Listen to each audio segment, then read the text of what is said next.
madame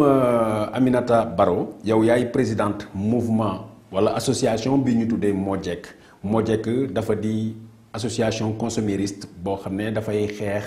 lépp li nga xam ne àqal ak yelleefu ki nga xam ne moo di consommateur bi maanaam mooy askan wi seen xeex bi tey fan la toll. Bon, tout d'abord Mojek il faut ma définir leen ko. Mojek mooy mouvement pour la défense, l'information et l'éducation des consommateurs. boo koy tekki ci olof mooy kuréel bi nga xam ne dafa jóg pour xamal aar taxawul askan bi surtout nag ñi ñuy woowee way jëfandiku te booy xool way jëfandiku yi dafa méngoog limu population bi te booy xool sax way jëfandiku moo ëpp population bi ndax jigéen bu wérul bi li mu ëmb way jëfandiku la mala bii di dem yoonam wala bi ñu yar ci kër gi way jëfandiku la booy xool way jëfandiku moo ëpp askan wi ñuy lim ba tuddee leen population maanaam nombre d'habitants donc lu am solo la ñun nag ni ñu dooree mooy ay comité lañu woon ay jigéen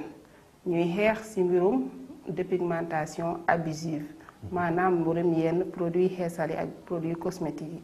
ñu dem ba mu yàgg boole ci mbirum additifs alimentaires yi maanaam mooy safar yi bi ci gën a siiw mooy glutamate monosodique te mi ngi def ay danger fii ci Sénégal ak ci Afrique ñu dem ba mu yàgg ñu dugal ci nga li xew jamono bi léegi mooy affaire internet maanaam portable yeeg yooyu léegi fi ñu dem waat ñu dugal ci accident de la route yi ñu dugal ci mbirum genre mooy mbirum jigéen ñu dugal ci mbirum développement surtout local ci àll bi parce que toujours dañoo am pour fàtte leen ñu dem bay def yooyu ba mu yàgg ñu toog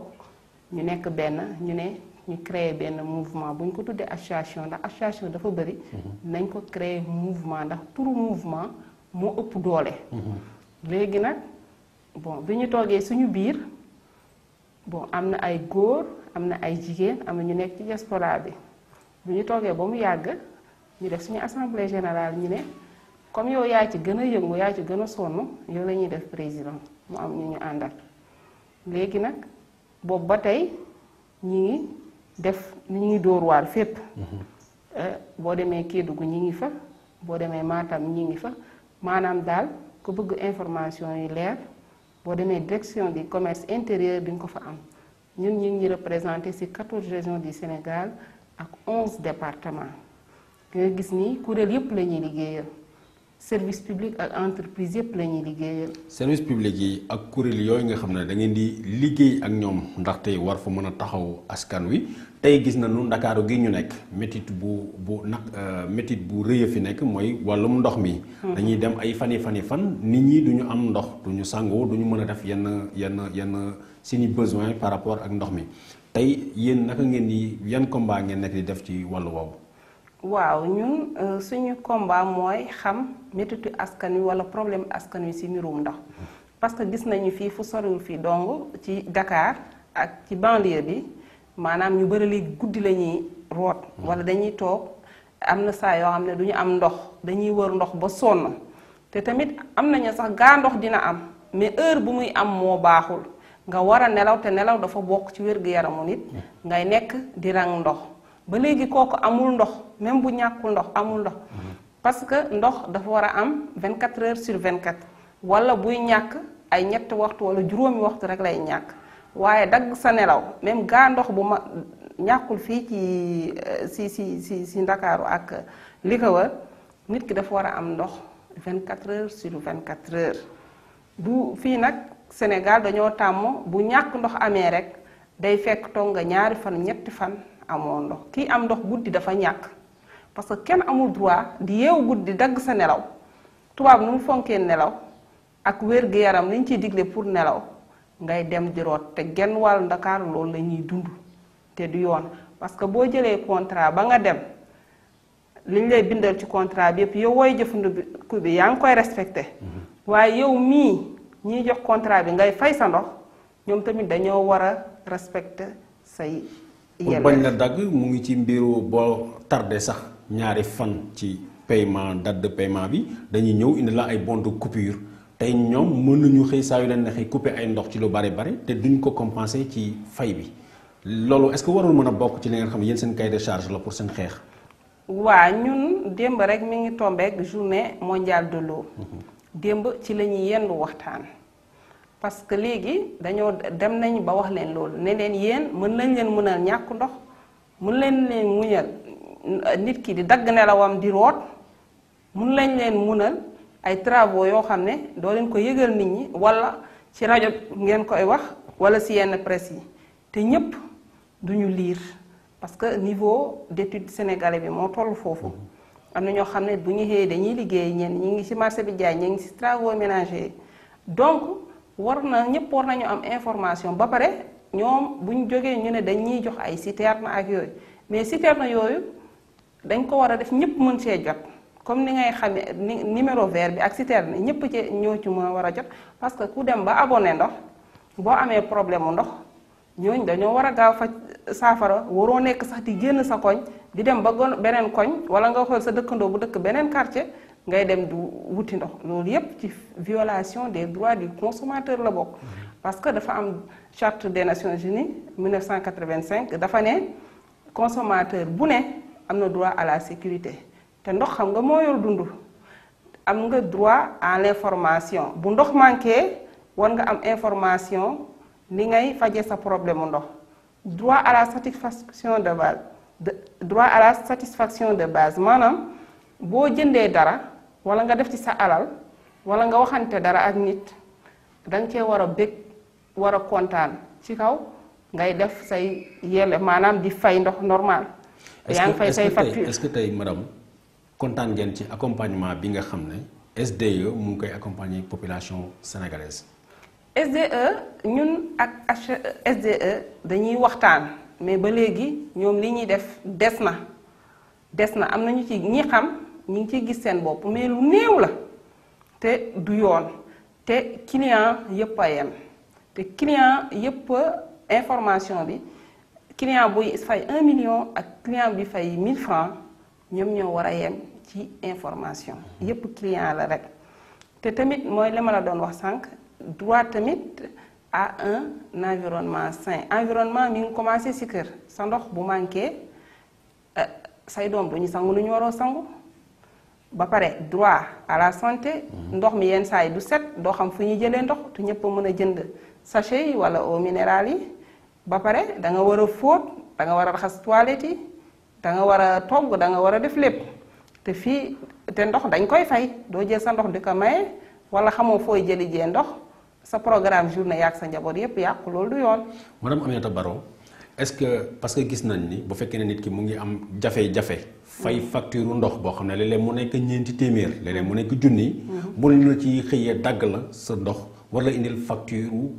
benn bon de coupure bu toll ba ay 8000 francs CFA est-ce que loolu bokkul ci li nga xam ne dafay néewal doole njaboot. waaw léegi loolu waxtaan nañ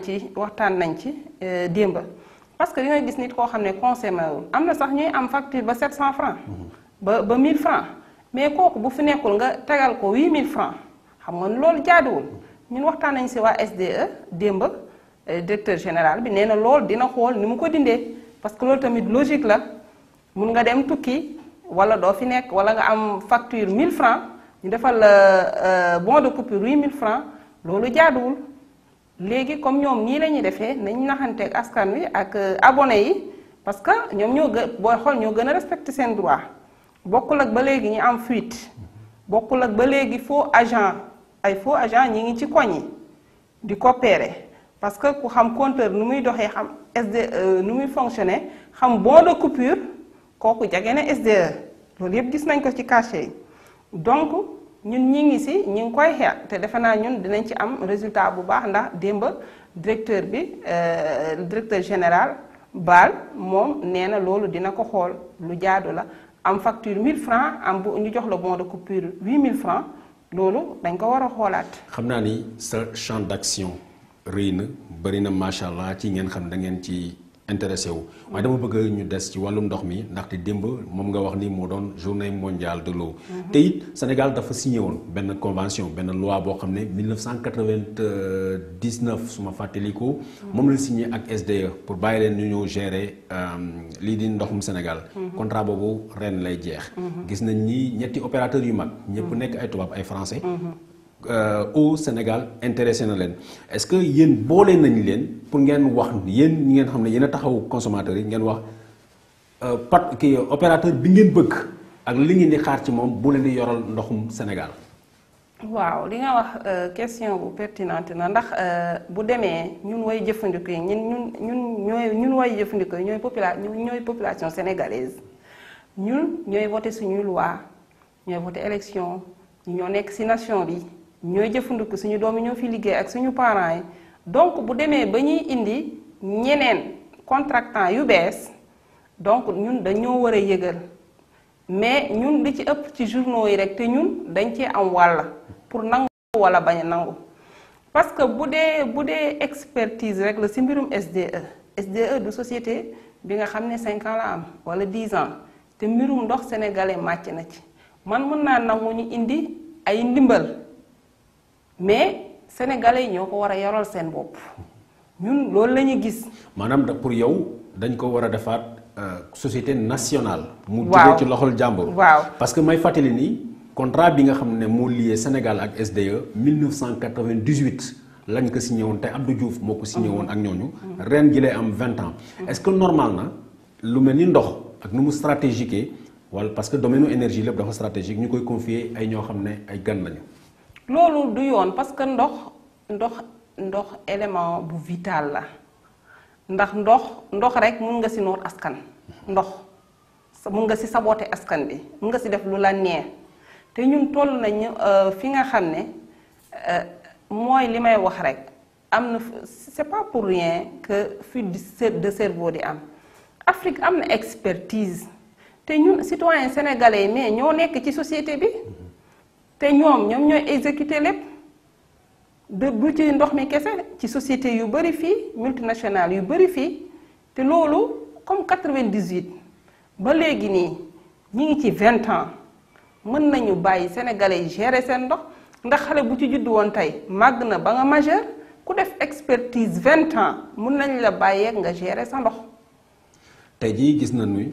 gannaaw bi nga waxee lëj-lëj yi bari na ci wàllum ndox mi ay coupure tey ay ngay xëy di ubbi robinet doo ci def doo si fekk dara wala nga fekk fa ndox mu ñuul nee nañ ñu naan la ndoxu foos mooy génn ci robinet bi gis nañu lu mel noonu bi mu amoon keroog ca Gabon ki nga xam ne mooy président gabonais Ali Bongo Ondimba dafa xëy dagg contrat bi nga xam ne lii na Veolia muy organisme français bi nga xam ne tey mu ngi bëgg a SDE ak état wu Gabon est-ce que yéen am ngeen discours yu mel noonu war a mën a waxtaan ak président de la République ne ko ñun suñu gis-gis moo di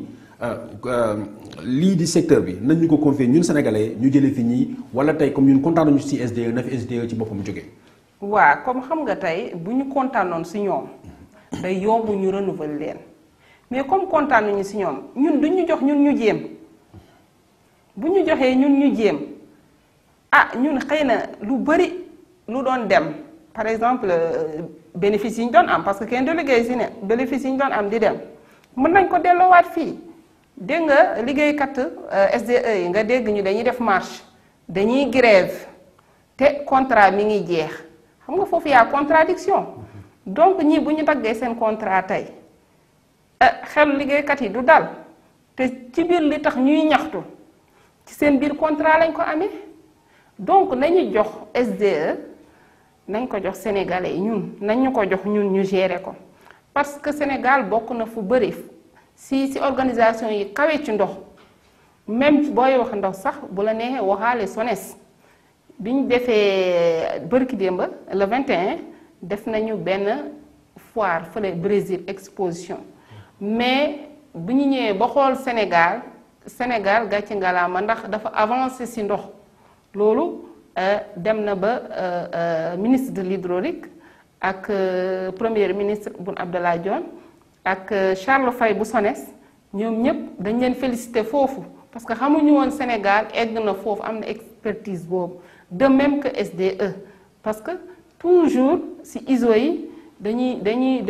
bu ñuy natt SDE dañuy xool certification waaw certification yi ci ISO yi dañuy dem ba xam ne ñun ñi ngi méngoog jamono donc ñun nañ ñu jox suñu ndox du ndox mi donc secteur yëpp. dama bëgg ñu des ci wàllum ndox mi beneen question bi ma lay laaj 20 ans wax naa la ni ki SDE mu ngi Sénégal. gis nañ ni kër gu ne am nañu ndox bii ñu am ndox bi tuddul Babacar Touré tuddul madame Aminata Baro ndox mi SDE moo leen koy jaay. est-ce que xalaat nañ ni chiffre d'affaires bi nga xam ne ci 20 ans yi SDE am na ko ci Sénégal ak ñaata la investir Sénégal est-ce que war nañ leen ko wax yéen ñi ngeen xam ne association de consommateurs ngeen est-ce que def nañ ko. waaw ñun dañuy jékki-jékki rek bu ñu dajee rek ñu jox ñu benn brochure. nga lire ko. xam nga ki nga xam ne da nga ñëw thème bi wala tey nangam la ñuy waxtaanee jox la benn brochure parfois bu ñu lay laajee question divorce di nga àddu si nangam mais yenn saa yi dañ lay naan lii du sujet bi tey te doo fekkee yenn saa yi fi ñuy toogee di wax te loolu du yoon. kon ñoom ñoo lay joxoñ li nga war a wax ak loo warut a wax. non si mbirum male ci mbirum appel d'offre yeeg chiffre d'affaires yi. ñoom dañuy naan en général mbirum ñaxtu population maanaam ndox mi dafa ñuul wala ndox mi eggul wala ndox mi dafa coupé yooyu daal moo leen di gën a intéressé. mais yow ndaxte bu ñu nee dama dégg benn mag bu naanee ataaya ndox mu tàng suukar saa tax. kon tey yow li la soxal mooy ñaata la ñu gagné ñoom parce que bu Sénégal neexuloon duñu fi toog 20 ans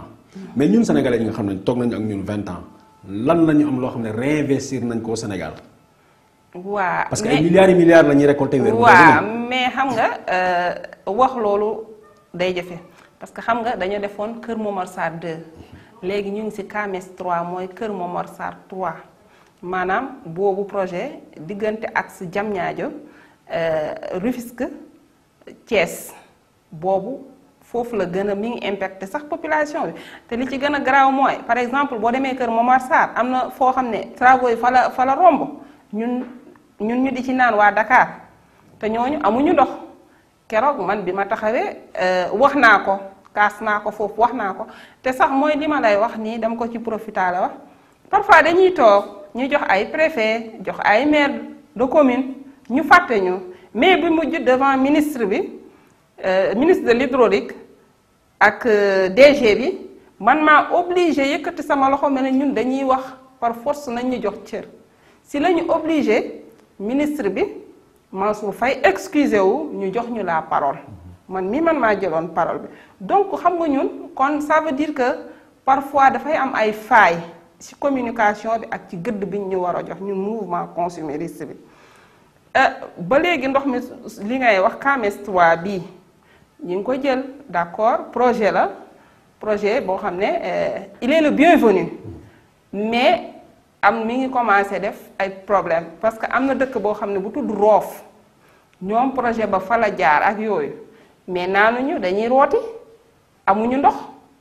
loolu c'est pas normal. ba may wax loolu daf may fàttali Butut mi nga xam ne dëkk bu nekk fële ca Casamance foofu la ñu teg centrale électrique bi gën a rëy ci dans le sud par contre dëkk ba amul courant loolu naka ngeen mën a régler yu mel noonu parce que gars yi dégg naa leen ñu naan. ude nu mu la gisee la lay ëwlee est-ce que du yambar bi nga xam ne tamit dafa nekk ci association consumériste yi parce que masumay fàttaliku fenn fi ngeen xam ne yóbbu ngeen gars yi tribunal ba gagné obligé loolu ñu def benn affaire. waaw xam nga dafa am jafe-jafe bu nekk ci mouvement consumériste ñun dafa war a am fu ñu mën a yem. ñi ngi xeex pour ñu rester en justice ñuy mën di dem yoon loolu ñu ngi koy xeex te xam naa ñi ngi fa jëm yàggul sax bi ñu defee benn séminaire ci jëm ci loolu yaa 5 mois de cela ñu def ci séminaire fële à Saly ñu ngi ciy xeex pour mun a rester en justice mais tey dafa mooy li ma la wax mooy dem yoon waaw mais Sénégal dafa am benn problème voté wuñu loi boobu nangu wuñ ko mais ñu ngi ci yoon bi ñu ngi ci gëstu mais ñun yàgg nañ ko exiger plus de 15 ans ñu ngi ko exiger boobu sax ñun créé guñu mais mouvement consumériste bi dafa mel ni dañ koo xaw a ragal état pourquoi may wax loolu parce que déjà da ngay xool ci côté yépp maanaam mooy transport mooy côté économie bi eau énergie nouvelle technique technologie de communication yooyu yépp suñu droit xamuñu ko ku xamul sa droit ku xamul sa droit nan ngay jóg di casse di réclamer. Donc ñun buñ ñu dimbali woon ñun association de consommateurs yi ñu jàppale ñu ñuy dem di dimbali askan bi ñu xam seen droit ku nekk xam fi nga war a yam ñoom tamit population bi waaye jëfandiku ñuy def seen obligation. kon tey rëkk-rëkk yu bëri ci am Sénégal mooy chiffre d'affaires yi ngay dégg appel d'offres yeeg pénurie d'eau yeeg yenn manquement yëpp du fi am parce que population bi ñoo koy jël en charge mais déedéet fii Sénégal